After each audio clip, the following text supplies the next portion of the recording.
Want more wisdom? Stay tuned.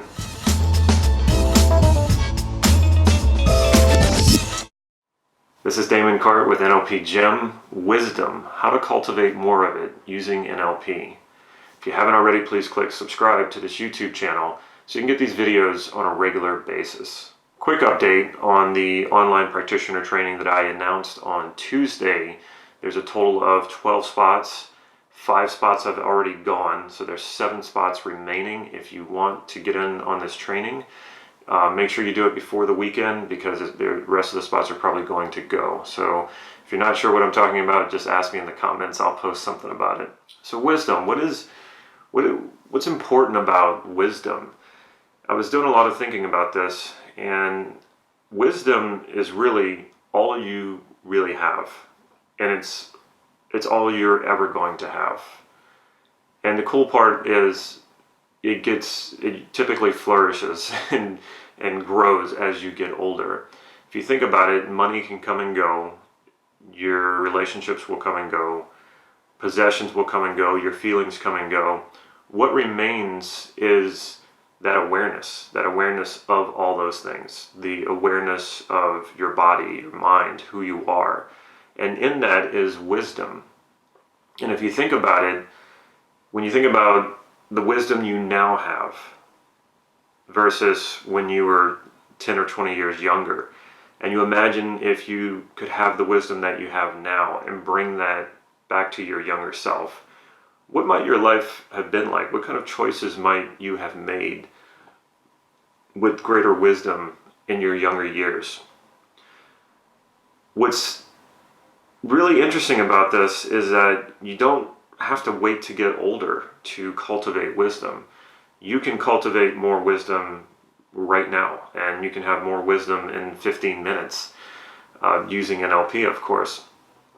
And to understand this, I want to take a step back and say, I'm coaching some people, and this happens often. I coach people who I believe are wiser than I am. And not that that's a huge stretch, but you would think if I'm coaching someone that I must possess greater wisdom than the person I'm coaching, at least.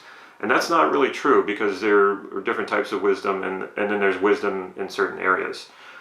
I am coaching sometimes entrepreneurs who they have what I want. They have wisdom that I want.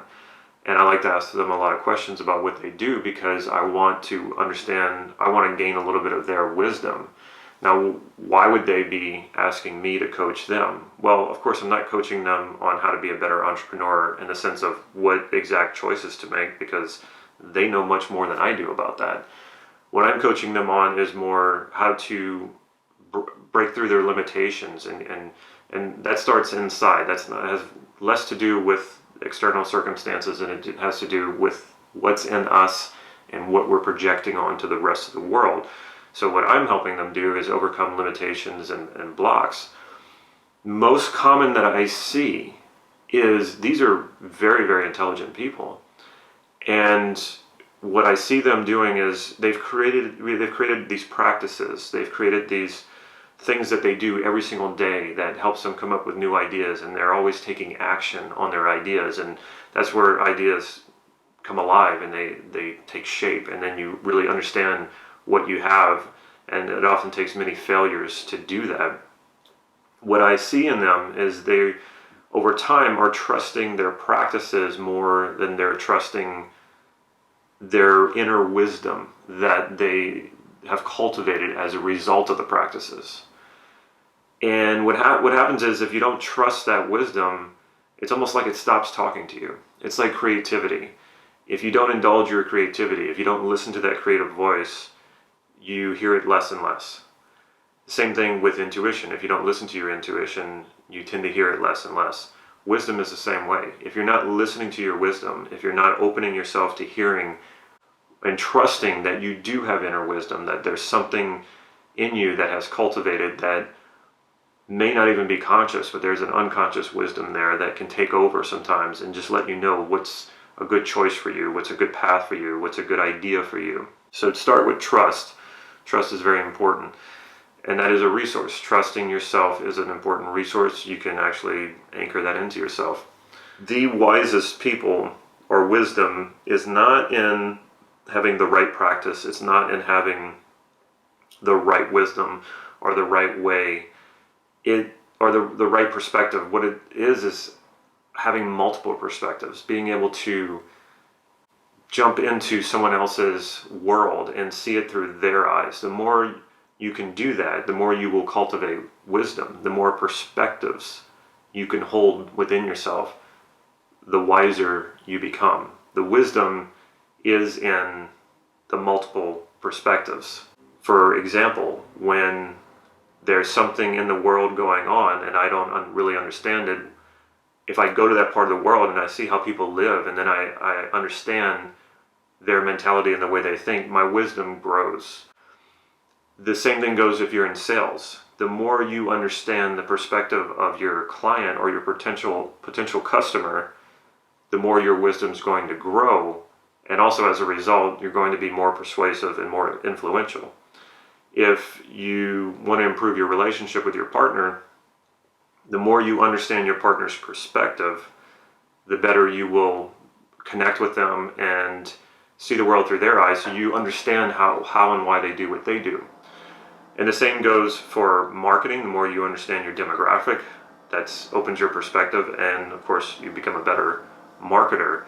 And the same goes for if you're a coaching client. That's what, in a sense, modeling is with NLP, is being able to go into that other person's world and understand where they're coming from, and then help lead them to something, a solution or a resource that they need. There's a process called perceptual positions or triple description. I've done a video on this. I will include it in the comments below. What it does is it does exactly that. It cultivates wisdom. It also cultivates genius. And what you do is you take the perspective of someone else in a situation that you're in. It could be an argument, it could be a conflict, but it doesn't have to be that.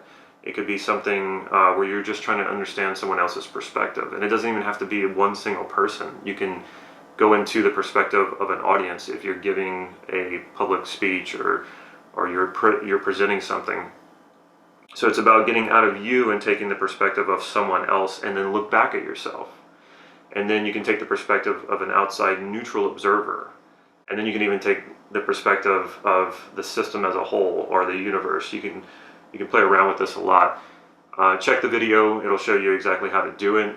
And what happens is as you step into these other perspectives, and I'm not kidding, in a matter of like 15 or 20 minutes of doing this process, your wisdom grows. You cultivate more wisdom as a result. And understanding these situations, especially before you go into them, say you have a presentation to give, it's a big deal in your business, and I get a lot of people telling me that they have a phobia of public speaking. Well, step into that situation, be yourself, be that first position, look around, see what's going on, then jump into the perspective of someone else in the group who is really important, that you need to influence or that you need to do well in front of, and then see yourself and see how that person perceives you. And then you can jump to a neutral position where you're observing the whole thing as if you're not any one person and you have no skin in the game. You have no, it doesn't matter which way this presentation goes, you're just completely neutral. And then you can become the system. You can become everything, every perspective in the room at one time. The person the wisest person is going to be the person who can hold the most perspectives at once. Check out my website, nlp-gym.com. Follow me on Facebook for real-time updates on upcoming trainings and practices. Also, I am doing the NLP Ultimate Practitioner Training starting in June, 2 weeks from now. That is a 24-day training. It's 1 week in a month for 8 months. It is the most comprehensive practitioner training in the US. And when you are done with this, you will be an NLP master.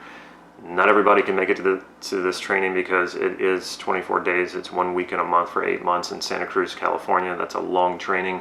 If you can't do that and you still want to do this training, there is an online option. I announced it on Tuesday, and I'll put my email address in the comments below. All you have to do is email me. Like I mentioned at the beginning of this video, there are only 7 spots remaining because I'm only doing a 12-person course, so that I can make sure I can make myself available to everyone and answer their questions and make sure they're understanding the material. So if you're interested in that, shoot me an email. If you like this video, please click like right down here, and remember to subscribe so you can get these videos on a regular basis. Take care.